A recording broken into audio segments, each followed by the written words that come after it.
बिल्कुल खैरियत से होंगे। आज जो मैथ का टॉपिक हमारे सामने है उसका नाम है टाइप्स ऑफ मैट्रिक्स, कि मैट्रिक्स जो है उसकी कितनी टाइप्स होती है। तो क्या लिखा हुआ है इसमें, there are several types of matrices. Matrices या मैट्रिक्स जो है वो काफ़ी किस्मों के होते हैं, but the most commonly used are.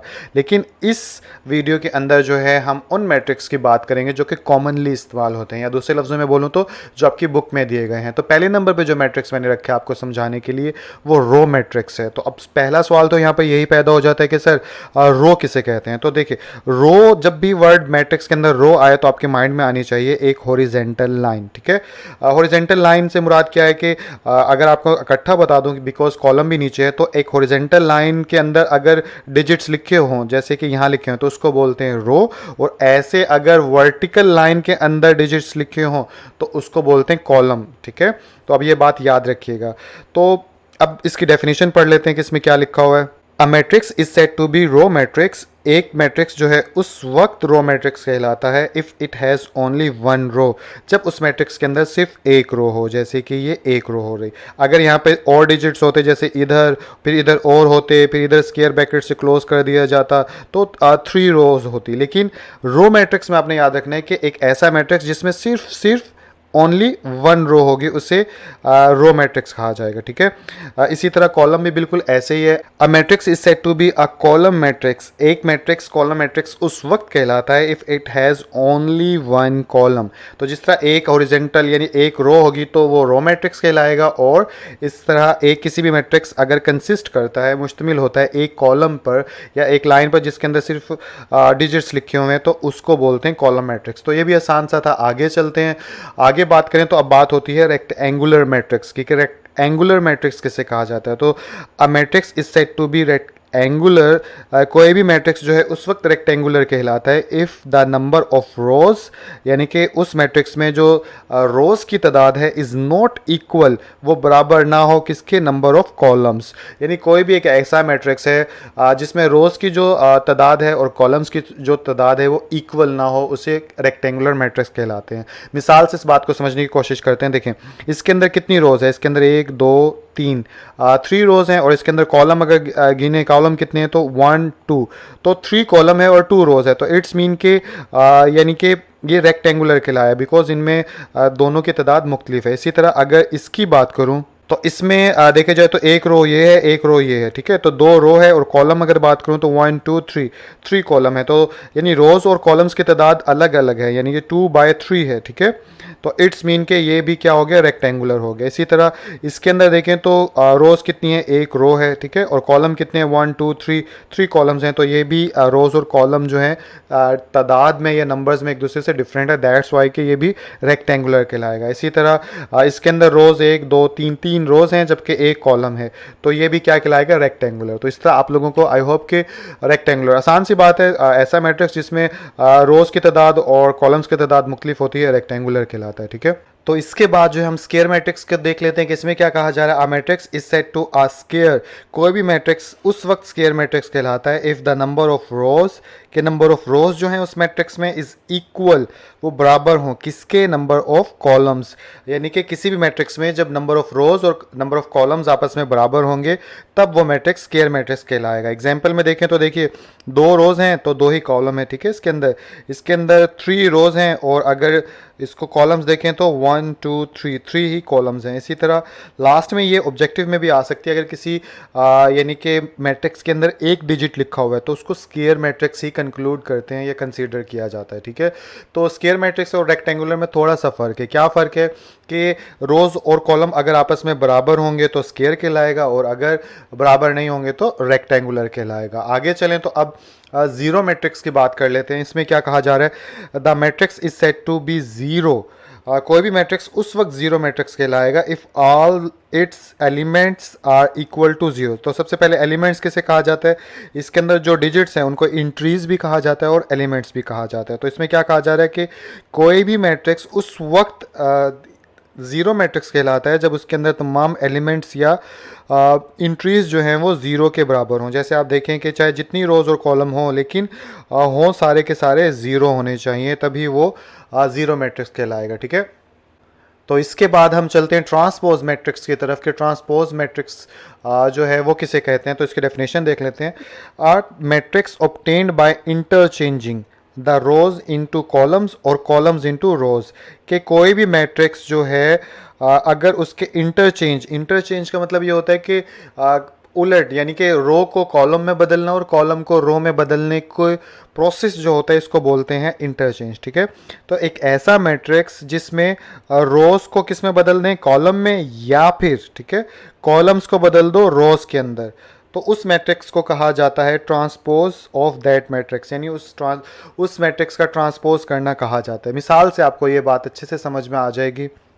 ये एग्जाम्पल है आपके सामने, अगर इसको देखें हम तो अब देखिए ये एक मैट्रिक्स ए है। अगर हमने इसका ट्रांसपोज लिया, तो किसी भी मैट्रिक्स का ट्रांसपोज लेते हैं तो उसको उसके नाम के ऊपर जो है छोटा सा टी डाल देते हैं। ठीक है, यहाँ पे जैसे कि मैंने हाईलाइट किया। ठीक है, तो इस ए का हमने ट्रांसपोज लिया, तो बेसिकली अब इसके अंदर रो क्या है 1 2 3। अब इसका ट्रांसपोज लेने के बाद ये रो किस में बदल जाएगी, कॉलम में। तो अब देखिए ये यहाँ पे क्या आ गया 1 2 3, तो ये यहाँ पे रो है और दूसरी तरफ ट्रांसपोज लेने के बाद कॉलम में बदल गया। इसी तरह यहाँ पर जो है 2 1 0 ये हमारे पास रो है।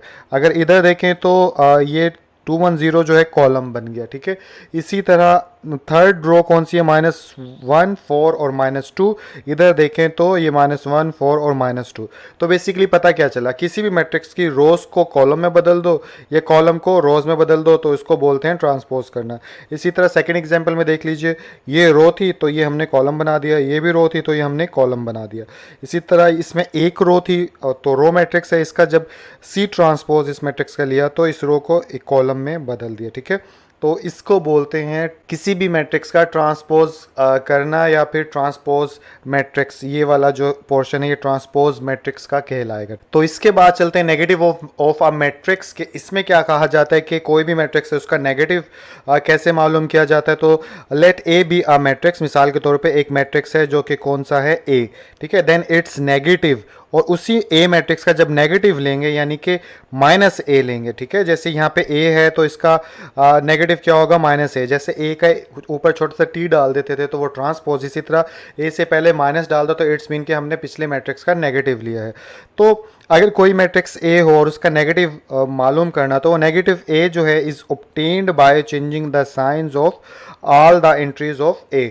तो वो जितने भी जिसका हमने नेगेटिव मैट्रिक्स लेना है ना, उसके सारे साइंस बदल देंगे। मिसाल के तौर पे ये मैट्रिक्स ए था, इसके अंदर ए यहाँ पे 1 जो है वो पॉजिटिव है, लेकिन हमने यहाँ पे क्या कन्वर्ट कर दिया नेगेटिव में। इसी तरह ये -2 है तो यहाँ पे कन्वर्ट हो गया यानी कि पॉजिटिव में, यानी माइनस था तो प्लस में हो गया। इसी तरह यहाँ प्लस था तो ये माइनस में हो गया। इसी तरह 4 था तो माइनस में। तो बेसिकली मैंने क्या किया, जितनी एंट्रीज और एलिमेंट्स थे उन सबके साइंस बदल दिए, और साथ में क्या किया कि जिसका भी फॉर एग्जांपल अगर मैं b का नेगेटिव मालूम करना चाह रहा हूँ तो क्या लिखूंगा, -b।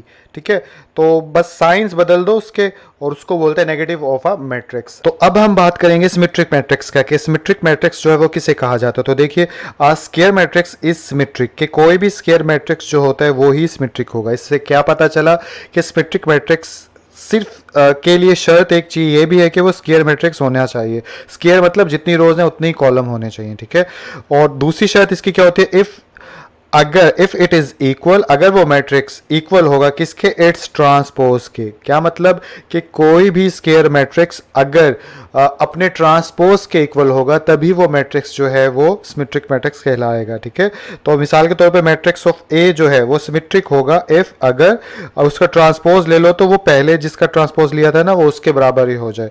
तो मिसाल से आपको अच्छे से समझ में आ जाएगा, जो थोड़ी कमी रह गई। मिसाल के तौर पर ये m जो है हमारे पास एक मैट्रिक्स है। ठीक है, और इस अब अकॉर्डिंग टू डेफिनेशन इसका मैं ट्रांसपोज लूँ m का, तो मेरे पास दोबारा से यही आंसर आना चाहिए। तो अगर इसका मैं ये नीचे ट्रांसपोज लिया हो एग्जांपल में, ठीक है, तो ट्रांसपोज कैसे लेते हैं कि ये रो थी इसको देखो कॉलम में बदल दिया, ये भी रो थी इसको कॉलम में बदल दिया, ये भी रो थी इसको भी कॉलम में बदल दिया। तो बेसिकली नीचे जो है हमने क्या साबित हुआ कि ट्रांसपोज ले लिया।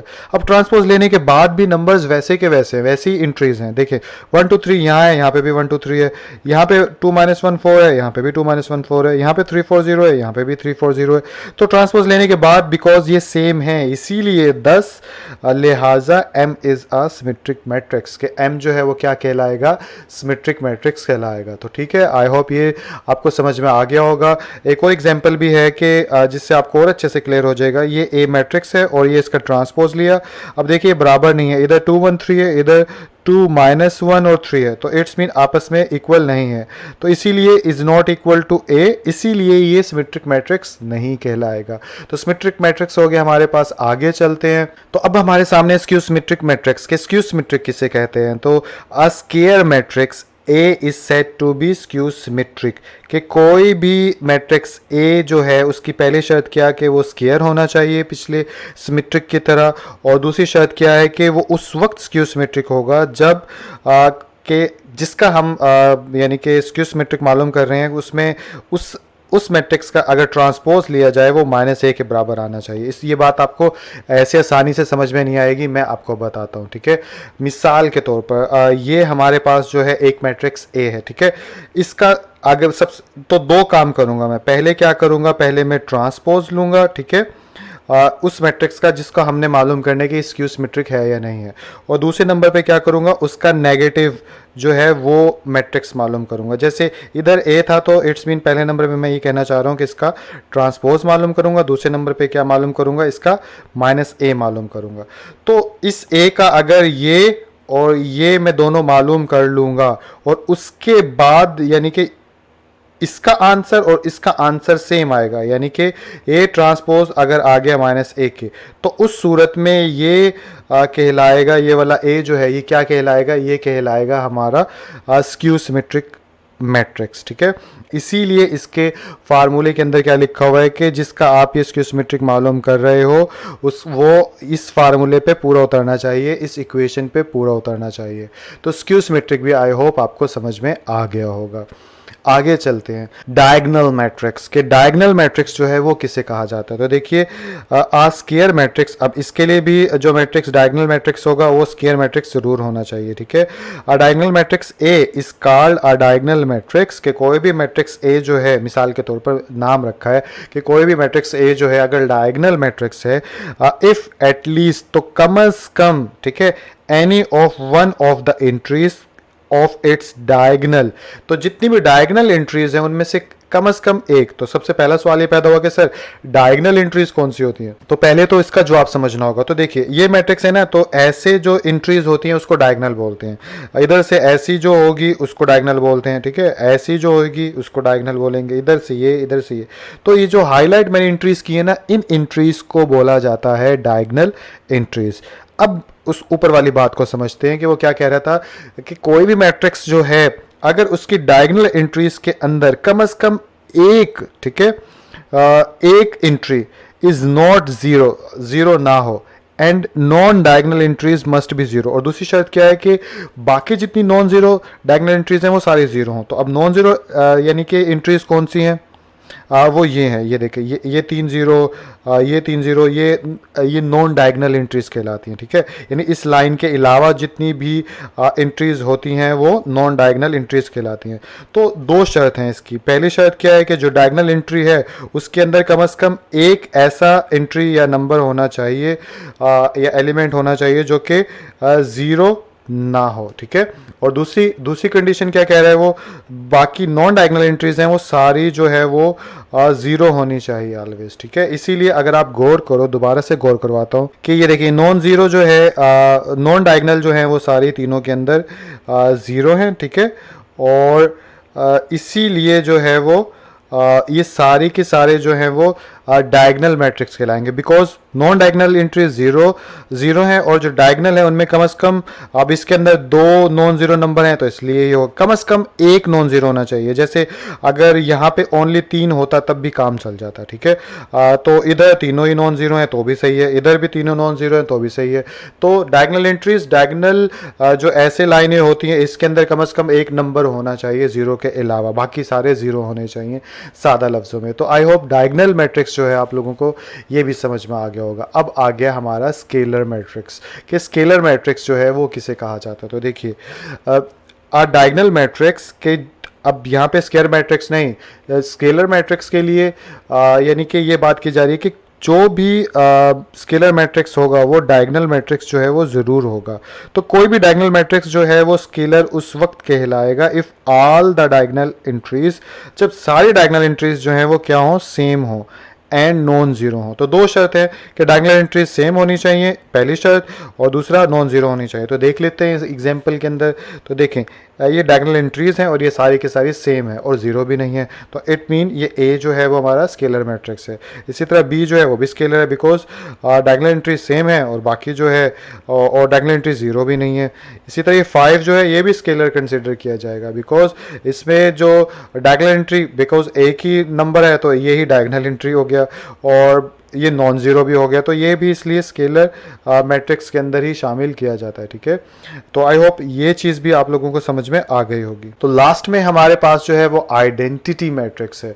आइडेंटिटी मैट्रिक्स किसे कहा जाता है, तो ये भी एक ऐसा डायगोनल मैट्रिक्स होता है, यानी कि डायगोनल मैट्रिक्स इस कॉल्ड आइडेंटिटी और यूनिट, यानी इसको यूनिट मैट्रिक्स भी कहा जा सकता है। या आइडेंटिटी मैट्रिक्स ऐसा मैट्रिक्स होता है जिसमें if all diagonal entries are 1, ठीक है, and it's denoted by I, ठीक है, ये आई है ऐसे। तो ये सबसे आसान है कि जितनी भी डायगोनल एंट्रीज उसमें क्या था कि एक जैसी होनी चाहिए। इसमें ये शर्त कहता है कि जितनी भी डायगोनल एंट्रीज हैं वो होनी ही 1 चाहिए, 1 के अलावा कोई नहीं होनी चाहिए। ठीक है, और इसको हमेशा आई सी जो है वो रिप्रेजेंट किया जाता है। ठीक है, तो इसी तरह सी जो है ये 1 है तो इट्स मीन आइडेंटिटी मैट्रिक्स कहलाएगा। अब आपसे एक सवाल पूछता हूँ, ये C1 यानी कि इसमें 1 है तो ये आइडेंटिटी है, लेकिन यहाँ पे 5 लिखा हुआ है। ठीक है, तो ये यानी कि इसको मैं मार्कर से, यानी ये 5 है, यानी यहाँ पे C 5 के इक्वल है, ये स्केलर कहला रहा है। लेकिन यहाँ पे आइडेंटिटी में C जो है 1 के इक्वल है, लेकिन ये आइडेंटिटी कहला रहा है। क्यों? आई होप पता चल गया होगा, लेकिन मैं बता देता हूँ, क्योंकि डायगोनल एंट्री में अगर 1 होगा तो वो आइडेंटिटी कहलाएगा, अदरवाइज कोई और नंबर होगा तो वो स्केलर कहलाएगा। तो आई होप आज की ये वीडियो जो है आप लोगों को अच्छी लगी होगी, मैट्रिक्स के बारे में काफ़ी कुछ समझ भी आया होगा, और बाकी इंशाल्लाह आपसे अगली वीडियो के अंदर मुलाकात होती है। अपना बहुत सा ख्याल रखिएगा। अगर ये वीडियोस आपको अच्छी लग रही हैं तो काइंडली लाइक करिएगा इसे, और अपने दोस्तों के साथ भी शेयर करिएगा, और कुछ कहना चाहते हैं तो कमेंट भी ज़रूर करिएगा। अपना बहुत सा ख्याल रखिएगा। अल्लाह हाफिज़। अस्सलाम वालेकुम, कैसे हैं आप लोग? उम्मीद करता हूँ आप सबके सब जो हैं बिल्कुल खैरियत से होंगे। आज हम एक्सरसाइज नंबर 1.2 जो है उसे स्टार्ट करने जा रहे हैं। तो क्वेश्चन नंबर 1 आप लोगों को स्क्रीन के ऊपर नज़र आ रहा है। अगर ये छोटा नज़र आ रहा है या धुंधला नज़र आ रहा है तो अपनी किताब साथ खोल कर रख लीजिए, उसमें क्वेश्चन पढ़ लीजिए और मेरी बात सुनते रहिए। तो क्वेश्चन नंबर 1 के अंदर ये बताया जा रहा है कि फ्रॉम द फॉलोइंग मैट्रिसेस, जितने भी मैट्रिसेस दिए गए हैं इनमें आइडेंटिफाई करना है। क्या आइडेंटिफाई करना है? यूनिट मैट्रिक्स कौन सा है नीचे दिए गए मैट्रिसेस के अंदर, रॉ मैट्रिक्स कौन सा है, कॉलम मैट्रिसेस कौन से हैं, और नल या ज़ीरो मैट्रिसेस कौन कौन से हैं। तो सबसे पहले नंबर पे कौन सा मैट्रिक्स है हमारा? ए। अगर ए में देखें तो क्या है, सारे ज़ीरोज़ हैं। ठीक है, तो अब सारे एलिमेंट्स या फिर सारी एंट्रीज ज़ीरो हैं, तो इसलिए ये क्या कहलाएगा? ये हमारा कहलाएगा नल या फिर ज़ीरो मैट्रिक्स। आई थिंक इसको नल ही पढ़ते हैं, मुझे सही से कंफर्म नहीं है, लेकिन मैं तो इसे ज़ीरो मैट्रिक्स ही पढ़ता हूँ। ठीक है, तो इसको बोलते हैं यानी ए जो है हमारा क्या कहलाएगा? Zero matrix. इसी तरह बी की तरफ चलें तो इसमें क्या है, इसमें जितनी भी एंट्रीज़ हैं वो सारी एक रो के अंदर लिखी हुई हैं। ठीक है, तो बिकॉज इसके अंदर एक रो के अंदर लिखी हुई है तो इसलिए ये हमारा क्या हो जाएगा? ये हमारा रो मैट्रिक्स हो जाएगा। ठीक है, इसके अंदर जितनी भी एंट्रीज़ हैं एक कॉलम की सूरत में लिखी हुई हैं तो इसलिए ये हमारा क्या हो जाएगा? कॉलम मैट्रिक्स हो जाएगा। ठीक है, तो आई होप पीछे आप लोगों ने डेफिनेशंस जो मैंने बताई हैं उनको अच्छे से समझा होगा, तभी ये चीज़ आपको समझ में आएगी, वरना समझ में नहीं आएगी।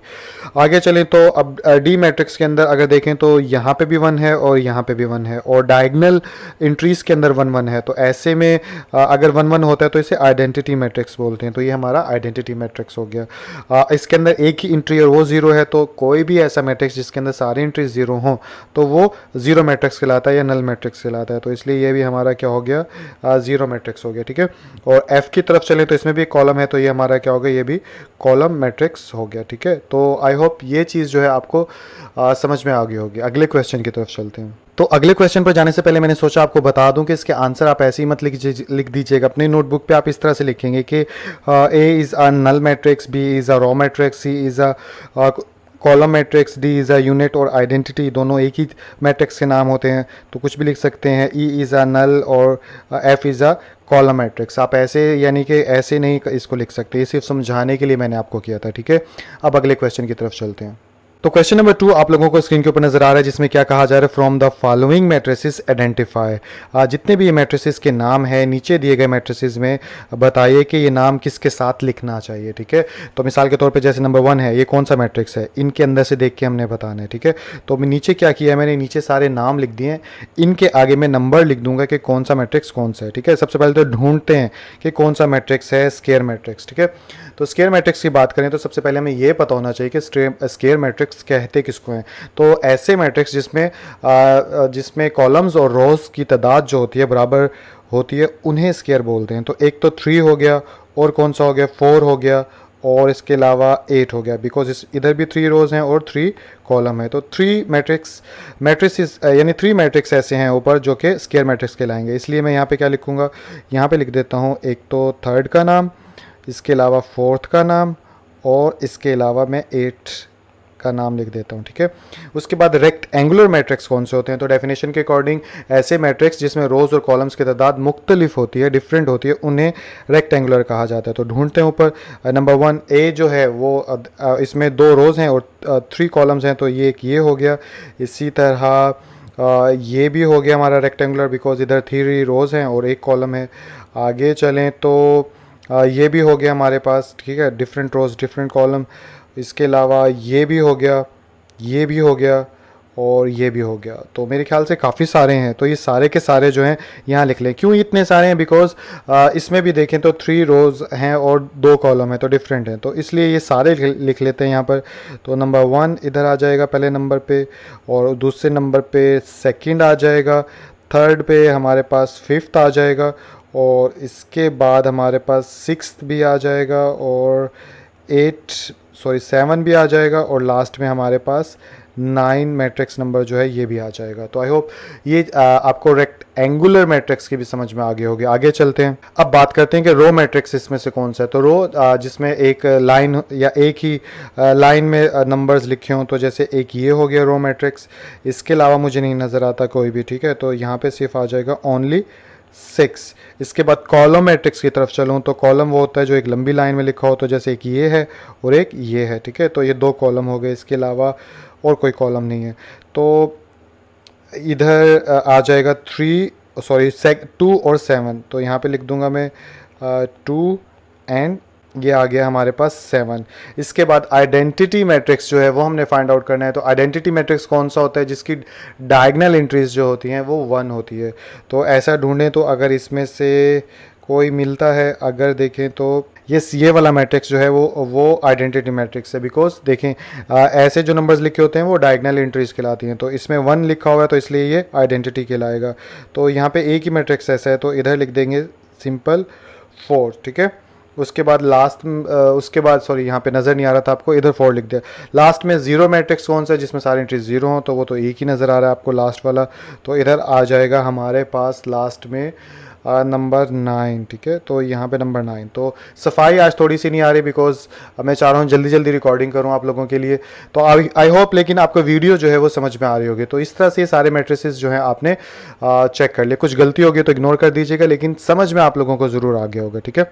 तो क्वेश्चन नंबर 3 आप लोगों को स्क्रीन के ऊपर नजर आ रहा है, जिसमें क्या कहा जा रहा है पिछले क्वेश्चंस की तरह ही कि फ्रॉम द फॉलोइंग मैट्रिसेस, जितने भी मैट्रिसेस दिए गए हैं नीचे आइडेंटिफाई करना है उसमें से क्या क्या आइडेंटिफाई करना है कि कौन सा मैट्रिक्स डायगोनल है, कौन सा स्केलर है, कौन सा यूनिट या आइडेंटिटी मैट्रिक्स मौजूद है। तो हम आइडेंटिफाई कर लेते हैं। नीचे मैंने हेडिंग्स भी लिख दी हैं, तो उनके सामने पिछले क्वेश्चन की तरह लिख लेते हैं। तो देखें, सबसे पहले तो आपको ये पता होना चाहिए कि स्केलर मैट्रिक्स होता कौन सा है।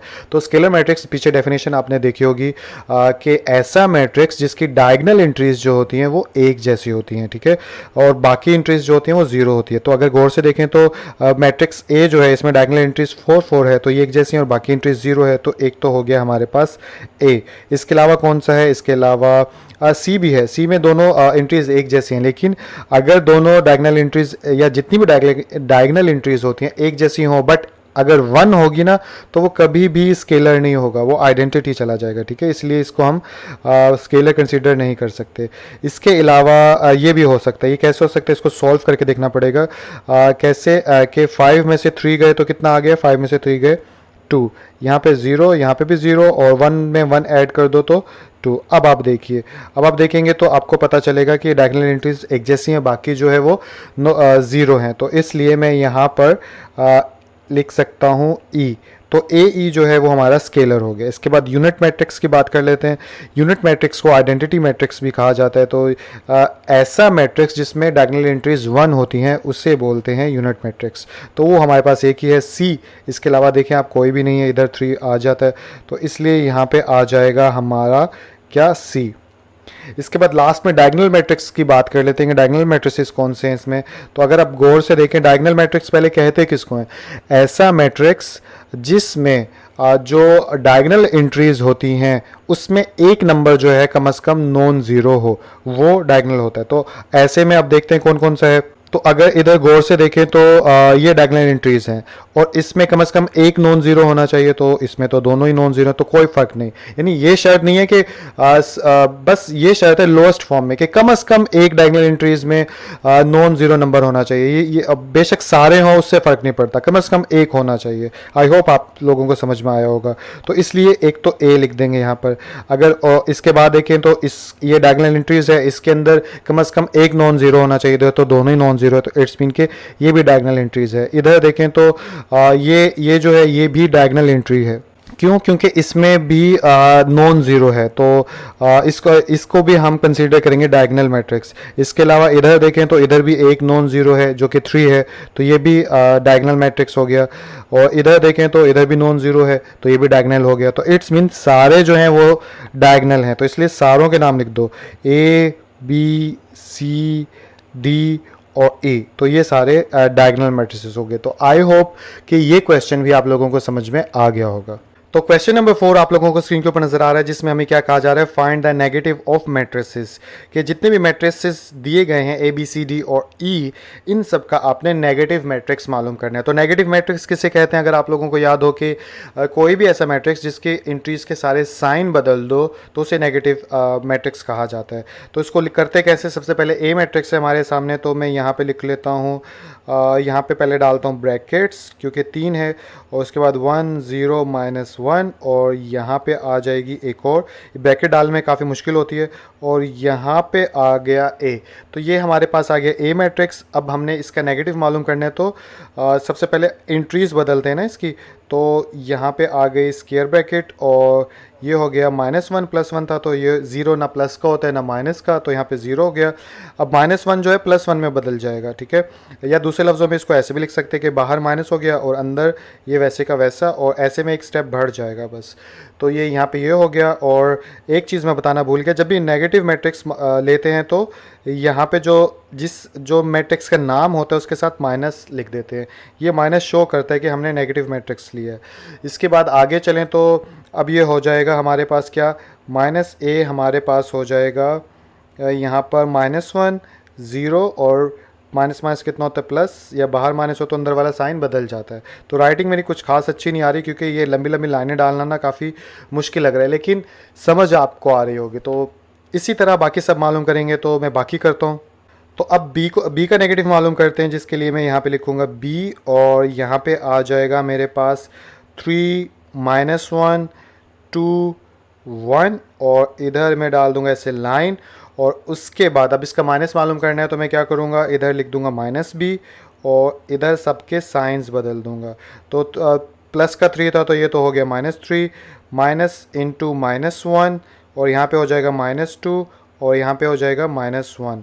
तो एक स्टेप और डाल देता हूँ, डायरेक्ट भी कर सकते हो, लेकिन क्योंकि वीक स्टूडेंट्स भी होते हैं तो उनको ये चीज़ें समझ नहीं आती, इसलिए मैं कोशिश करता हूँ कि ज़्यादा से ज़्यादा स्टेप डाल दूँ। जिसको समझ में आ जाती है वो इस स्टेप्स को छोड़ दे, लेकिन जिसको नहीं समझ में आती ऐसे अच्छा लगता है तो वो इसको फॉलो कर ले। तो ये हमारा नेगेटिव बी हमने मालूम कर लिया। ठीक इसी तरह बाकी भी होगा, वो भी करके दिखा देता हूँ। डी कर देते हैं, सी तो बिल्कुल वैसा है। अगर डी को करूँ तो यहाँ पे आ जाएगा -3 -4 2 5 और इधर आ जाएगा स्क्वायर ब्रैकेट क्लोज। अब माइनस डी लिख देंगे जिससे साबित हो जाएगा कि माइनस, हमने नेगेटिव मैट्रिक्स मालूम कर रहे हैं, और यहाँ पे आ जाएगा माइनस बाहर तो अंदर -3, क्योंकि सबके साइन बदलने हैं, प्लस तो लिखते नहीं है तो ये ऐसे भी चल जाएगा, ये माइनस इंटू -4 और यहाँ पे आ जाएगा -5 क्योंकि साइन बदल गया। ठीक है, आगे चलें तो अब ये फर्दर इसको, तो अब ये क्या हो जाएगा, ये हो जाएगा यहाँ पे स्क्वायर ब्रैकेट आ जाएगी हमारी, और माइनस माइनस प्लस तो ये 3 आ गया, और यहाँ पे -2, यहाँ पे 4, यहाँ पे -5 और यहाँ पे स्क्वायर ब्रैकेट क्लोज और ये -d। तो ये ही इसका आंसर होगा। इसके बाद लास्ट वाला ई कर देता हूँ जल्दी से, ताकि आपको चलो और आसानी हो जाएगी। ई किसके बराबर है, ई बराबर है 1 -5 2 3 और ये ब्रैकेट क्लोज, और यहाँ पे आ जाएगा -c, और इधर आ जाएगा हमारे पास -1, डायरेक्ट कर देते हैं, ये माइनस था तो प्लस में हो गया, -2 -3, और यही इसका क्या हो जाएगा आंसर। तो आई होप क्वेश्चन नंबर 4 भी आसान सा था, समझ में आ गया होगा। तो क्वेश्चन नंबर 5 आप लोगों को स्क्रीन के ऊपर नजर आ रहा होगा, जिसमें क्या कहा जा रहा है, फाइंड द ट्रांसपोज, कि आप ट्रांसपोज मालूम करो of each of the following matrices, जितने भी क्वेश्चन नंबर 5 के अंदर मैट्रिसेस दिए गए हैं उन सब का। तो सबसे पहला सवाल तो ये पैदा होता है कि सर ट्रांसपोज किसे कहते हैं। तो वीडियो के शुरू में आई होप कि आप लोगों ने समझ लिया होगा, लेकिन फिर भी बता देता हूँ, किसी भी मैट्रिक्स के अंदर रोज़ को कॉलम में बदलना या फिर कॉलम्स को रोज़ में बदलने को बोलते हैं ट्रांसपोज। अब ये मैट्रिक्स नंबर ए है, इसके अंदर एक रो है, सॉरी एक कॉलम है, तो इसको रो में बदल दूंगा तो इसका मैं ट्रांसपोज ले लूँगा। और ट्रांसपोज को जाहिर कैसे करते हैं, ट्रांसपोज को जाहिर करते हैं जैसे ए का ट्रांसपोज लेना है तो मैंने ए के ऊपर डाल दूंगा छोटा सा टी, इसका मतलब मैं ए का ट्रांसपोज लेने जा रहा हूँ। रो को मैंने कॉलम में बदलना है, सॉरी कॉलम को रो में बदलना है, तो एक स्क्वायर ब्रैकेट यहाँ से आ गई, सॉरी थोड़ी टेढ़ी डल गई, अगर सीधी करूँ तो ये हो गई, और उसके बाद 0 1 -2 और ये स्क्वायर ब्रैकेट क्लोज। तो अब देखिए कि मैंने इसको, ये कॉलम में था, मैंने इसको क्या कर दिया, मैंने रो में चेंज कर दिया, तो ये इट्स मीन के मैंने इसका ट्रांसपोज ले लिया। अगला क्वेश्चन देखते हैं।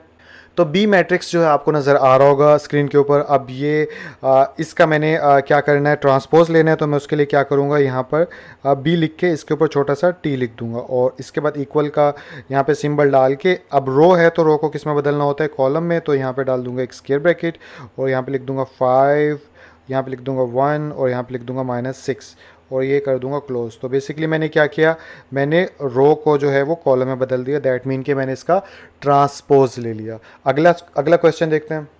तो अब आपको स्क्रीन के ऊपर सी मैट्रिक्स नज़र आ रहा है, इसका हमने ट्रांसपोज लेना है, तो मैं सबसे पहले सी के ऊपर छोटा सा टी डाल दूंगा, और जितने भी इस मैट्रिक्स में रोज़ हैं उनको मैं कॉलम में बदल दूंगा। ठीक है, तो अगर मैं बदल के दिखाऊं आपको, तो फर्स्ट में रो क्या थी हमारी, ये थी। ठीक है, तो इसको कॉलम में बदलूंगा तो ये क्या हो जाएगी, ये ऐसे हो जाएगी कि 1 2। ठीक है, और इसके बाद एक रो ये थी, इसको कॉलम में बदलूंगा तो ये हो जाएगा 2 -1। इसी तरह एक रो ये थी, इसको कॉलम में बदलूंगा तो क्या हो जाएगा 3 0। तो जितनी भी रोज़ थी उसको मैंने क्या बदला, कॉलम में बदल दिया। तो बेसिकली फिर मैंने क्या किया कि इस पूरे का ट्रांसपोज ले लिया, यही इसका ट्रांसपोज कहलाएगा। तो डी मैट्रिक्स हमारे सामने, इसका अगर ट्रांसपोज लूँ तो इसका कैसे लूँगा, तो सबसे पहले मैं डी के ऊपर टी डाल दूंगा जो कि ट्रांसपोज को रिप्रेजेंट करेगा, और रोज़ को कॉलम में बदल लूँगा। तो ये रो थी, इसको कॉलम में बदलूँ तो ये हो जाएगा 2 3, और इसी तरह ये रो थी, इसको अगर कॉलम में चेंज करूँ तो ये क्या हो जाएगा 0 5, और यहाँ पे स्क्वायर ब्रैकेट क्लोज, और यही इसका आंसर कहलाएगा। तो ई मैट्रिक्स आपको नज़र आ रहा है, इसका ट्रांसपोज लूँ तो मैं क्या करूँगा, सबसे पहले ई के ऊपर डाल दूँगा टी, और उसके बाद यहाँ पे लिख दूँगा 2 3, और यहाँ पे आ जाएगा -4 5। तो बेसिकली मैंने क्या किया है, अब के मैंने बाद में बता रहा हूँ कि ये रो थी, ये कॉलम बन गया, ये रो थी, ये कॉलम बन गया, तो इस तरह ये भी हमारा मैट्रिक्स कन्वर्ट हो गया ट्रांसपोज के अंदर। तो हमारे सामने एफ मैट्रिक्स नज़र आ रहा है, अगर इसका ट्रांसपोज लूँ तो ये एफ के ऊपर छोटा टी डाल दिया, और रो को कॉलम में बदलूँ तो ये रो थी। ठीक है, इसको कॉलम में चेंज करूँगा तो ये यहाँ पे आ जाएगा। इसी तरह 3 4 को ये यहाँ पे आ जाएगा, और यही हमारा आंसर होगा। तो आई होप क्वेश्चन नंबर 5 भी आसान सा था।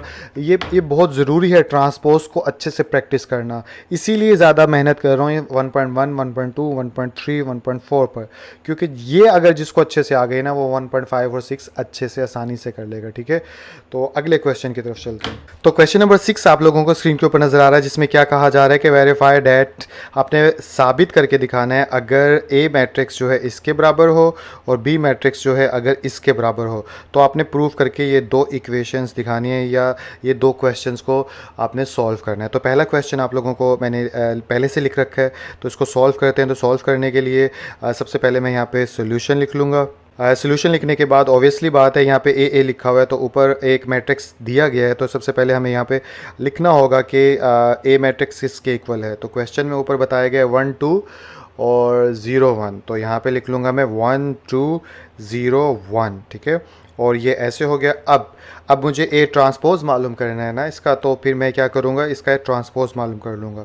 तो यहाँ पे लिखूँगा ए टी, और ट्रांसपोज कैसे हो जाएगा कि जो रो थी वो कॉलम बन गई, नीचे वाली रो जो है वो भी कॉलम बन गई। अगेन से समझ में नहीं आया तो ये रो थी कॉलम बन गया, ये भी रो थी कॉलम बन गया। तो अगला भी मैं ऐसे ही करने वाला हूँ। ठीक है, तो अब क्या करेंगे, हमारे पास ए ट्रांसपोज तो आ गया, बट अगर इधर गौर से देखो तो ए ट्रांसपोज मालूम करने के बाद उसका भी ट्रांसपोज मालूम करना है, तो इसलिए हम इसको दोबारा से इसका ट्रांसपोज मालूम करेंगे। तो मैं यहाँ पे लिखूँगा ए ट्रांसपोज का ट्रांसपोज, और इधर लिखूँगा मैं रो को कॉलम में बदल दो 1 0 2 1, और ये हमारा ए ट्रांसपोज का ट्रांसपोज हो गया। अब गौर से देखिए कि ये है 1 2 0 1 के बराबर, और ए किसके बराबर है, अगर ए की तरफ रखूँ यहाँ पे ये देखें 1 2 0 1 के बराबर। अगर ये दोनों आपस में एक दूसरे के इक्वल है तो ऑब्वियसली बात है फिर ये ए और ये भी इक्वल हुए। और क्वेश्चन हमारा क्या था, यही तो था कि ये दोनों प्रूफ करके दिखाना था कि ये आपस में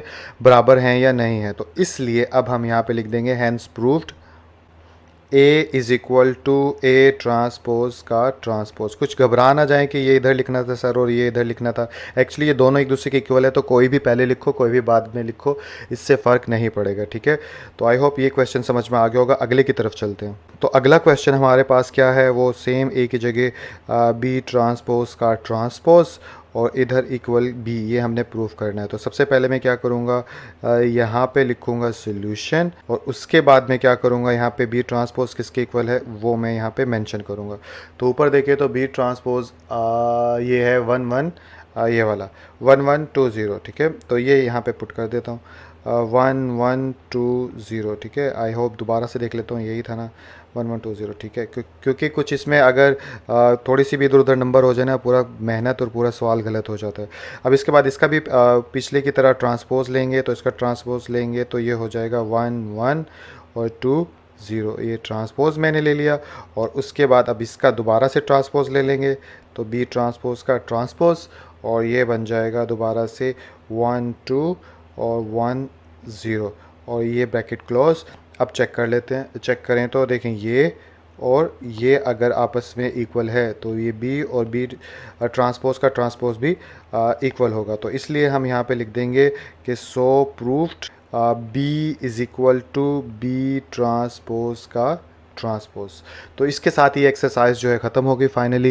उम्मीद करता हूँ आप लोगों को समझ में आया होगा। वीडियो अगर अच्छी लगी है तो इसे लाइक करिएगा, कुछ कहना चाहते हैं तो कमेंट करिएगा, दोस्तों से शेयर करना चाहते हो तो ज़रूर करिएगा, और अगर अच्छी नहीं लगी तो डिसलाइक भी आप लोग कर सकते हो। अपना बहुत सा ख्याल रखिएगा।